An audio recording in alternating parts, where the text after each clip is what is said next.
ছবি দেখবো কিভাবে? আপনারা লাইভে থাকবেন, একটু পরে ভাঙচুর হইব। ও মাই গড, এই জন্য একমাত্র সাকিব ভক্তদের দ্বারাই সম্ভব। এবার বরবাদ মুক্তির প্রথম দিনে প্রথম শো গড়ল নতুন রেকর্ড, যা এর আগে কখনোই দেখেনি কেউ। আর সারা দেশে মুক্তি পেয়েছে বরবাদ। মুক্তির প্রথম দিনেই হলগুলোতে দেখা গেল উপচে পড়া ভিড়। ইতিমধ্যে সিনেপ্লেক্সের প্রথম দিনের 90% টিকিট সোল্ড আউট। শুধু তাই নয়, এই ফার্স্ট টাইম ঈদের দিনে প্রথম শোয়ের সমস্ত টিকিট শেষ একাধিক সিনেপ্লেক্সে। অন্যদিকে সিঙ্গেল স্ক্রিনগুলোতেও দর্শক ছিল চোখে পড়ার মতো। একাধিক হলে দেখা যায় সকাল থেকেই লাইনে দাঁড়িয়ে টিকিট সংগ্রহ করতে ভক্তদের। অনেকেই জানান ইচ্ছে ছিল প্রথম শো দেখার, এই জন্য সকাল সকালই চলে এসেছি।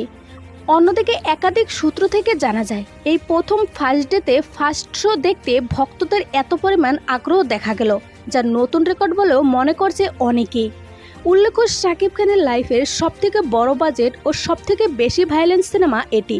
আর এই জন্য এবার ভক্তদের আগ্রহটাও বেশি। সো ভিউয়ার্স, বরবাদ কোন হলে দেখবেন জানিয়ে দিন কমেন্ট করে।